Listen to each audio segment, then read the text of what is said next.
Okay, how long does your long run need to be before your race? In this video, I'm going to break down 3 specific build-ups to races, the long runs that I did, how long those long runs were, the pacing, also the timing before the race, and you'll get to see how often, so the frequency that I'm doing these long runs at. Now, this could be perfect for you if you're worrying if you've done enough before your upcoming marathon or ultra marathon. Now, I've always been big on specificity versus long, slow distance.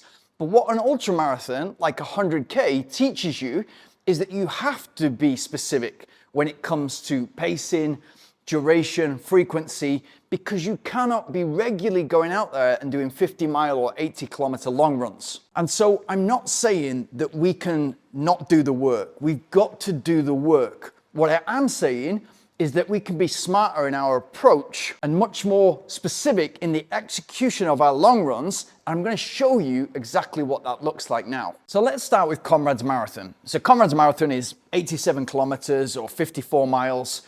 All I'm thinking when I go into that, exactly the same as you with your marathon, you've got a time in mind that you want to hit. And for Comrades Marathon, my only goal was to do 5 hours 30, which most years would win me the race. So my only target was to win the race, and to do that, I needed to run 6-minute miles or 3:43, 3:45 per kilometer. So the training was all geared around getting me comfortable at that pace by doing the following. So I did 4 runs of 40 to 50 kilometers, and that included 2 city marathons. The first one was Chiang Mai, where it's hot, it's humid, and so I ran 2 hours 35, so 3:43 to 3:45 per kilometer or 6 minutes per mile. And so for me, that's very relative to what I want to do on race day for the entire distance of 87 kilometers or 54 miles. But I then went to Madrid Marathon, a lot cooler, but a lot hillier, and ran 2 hours 30, so 3:30 per kilometer or 5:35 per mile. And that gives me a really good indication and also a great simulation to racing. You're picking up your drinks, you're bobbing and weaving versus other people. You're in race mode. From those 2 alone, together with a couple of other runs that were 40 to 50K, I know I'm in a good place. And those are nice checks on the body to see how you're doing, a nice test to let you know what pace you're actually able to handle.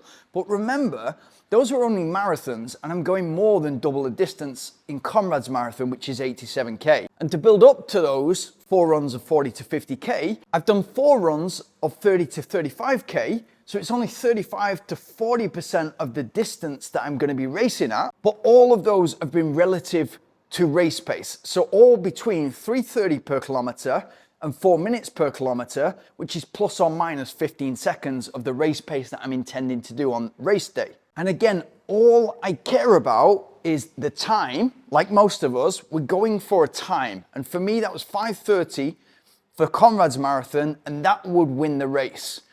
As it turned out, I had a shocking race, and I ended up coming 12th, so nowhere near first place, and running 20 minutes slower than I thought I would. So the next build-up, slightly more successful, is Il Passatore, an iconic 100-kilometer race packed full of history in Italy, where you go from Firenze, from Florence, over the mountains, and finish in Faenza, in the town square. And it's absolutely beautiful from start to finish, and the finish line is insane. But going into that race, I know that I'm not in peak condition.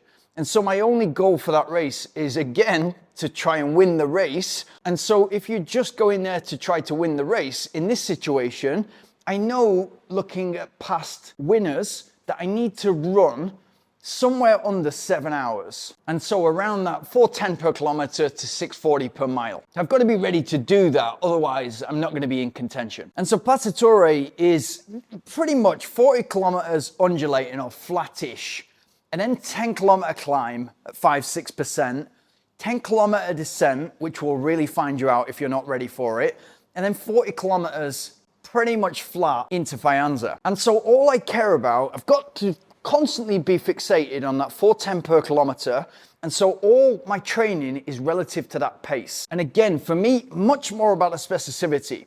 And so I do 6 times 20 to 25K runs, so only 20 to 25% of the distance, but they're all specific to the race. So they're all including hill parts within the race where I'm doing 5K uphill, 5K downhill, 10K uphill, 10K downhill.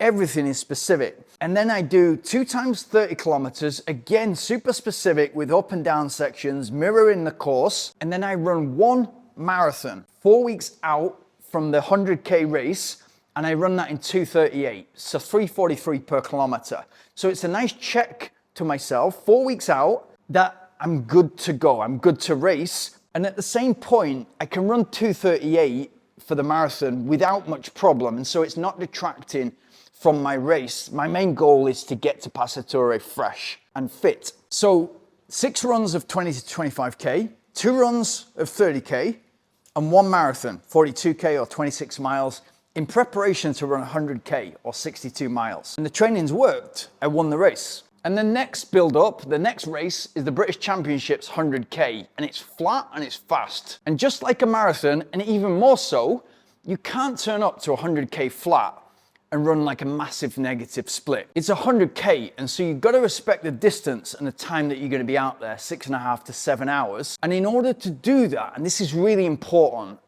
exactly the same as a marathon, is you've got to know what pace you can handle for the entire duration. Just like 42 kilometers or 26 miles in the marathon, you've got to know even more for 100K or 62 miles.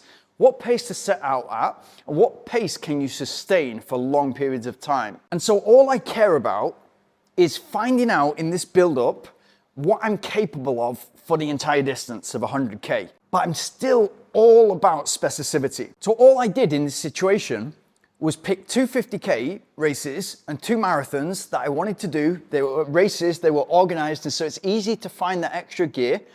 And that would give me a really good indication of where I was at. But all of them needed to be within my control so that I wasn't having any rest days or recovery days. And I was able to get straight back into training on the Wednesday after a Sunday race, for example. And so I start with a marathon that's in control, but quick. It's 2:27, 3:30 per kilometer or 5:35 per mile. And that sets me up for the build-up. I know that I'm in decent shape and I can really begin to look under the bonnet as to what I'm capable of running the whole 100K in. And then just 2-3 weeks after that, I do a 50K in 3 hours and 7 minutes. So 3:44 per kilometer, 6:01 per mile. Again, under my control. So I'm ready to get back into training within 2-3 days. And then shortly after that, I do another marathon, but even more under control. So 2 hours and 37 minutes, 3:43 per kilometer or 6 minutes per mile. And you see how everything is very relative to the pace that I want to run for the whole 100K. So 2 marathons and 1 50K so far, but they're all at or around, they're all relative to the pace that I want to run for the whole 100K. And then I do a 50K uphill.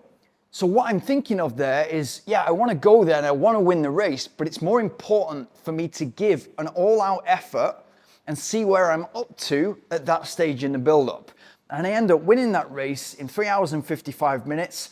But in terms of effort, that was probably harder than the 100K. And it gives me that check in the box that I can run almost 4 hours at the pace, at the effort that I want to sustain for 6.5, 7 hours. I don't know at this stage because I'm still building towards it, but it's given me a pretty good indicator. And then I freshened up and I did London Marathon just 4 weeks before. So this was a risky strategy, but I ran all out at London Marathon, ran 2 hours and 21 minutes. So 3:20 per kilometer or 3:21 per kilometer. And then just 4 weeks later, managed to win the British Championships in 4:01 per kilometer, and the race ended in 6 hours and 42, which at the time I think was 5th or 6th fastest Brit of all time. So I would say that final race, 100K British Championships, is actually most similar to a marathon. 100K flat, and it's the type of race that you cannot go out too quick. You're gonna get found out, and so you need to know your pacing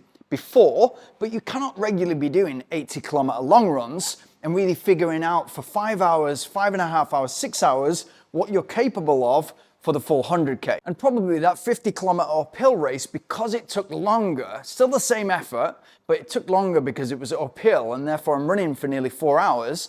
As a percentage, that's nearly 60% of the race distance that I'm trying to prepare for. Comrades as well, most of my long runs were between 35 and 50% of the race distance. And you might say, well, you messed up there, you failed, and you'd be right, but not every race is going to go your way. And I felt that I was prepared to win the race, and that was the job that I went to do. And with Passatore, apart from the marathon, most of the runs were between 20 and 30% of the distance of the race of 100K. And so it's just a different way to look at things. And if we think of two contrasting marathon runners who are both aiming for sub 3, so they're both aiming for 4:15 per kilometer or 6:52 per mile, then what about if you had two identical twins training different ways? And one of them did 35 kilometer or 22 mile long runs, but all long slow distance at, let's say, 6 minutes per kilometer. But then you had the other identical twin do 6 times 25 kilometer long runs, but at an average pace of around marathon pace. And so the question is for you, what do you think that you need to run distance-wise in order to be ready for your marathon? And maybe more importantly, at what pace relative to the race pace that you're trying to run on race day?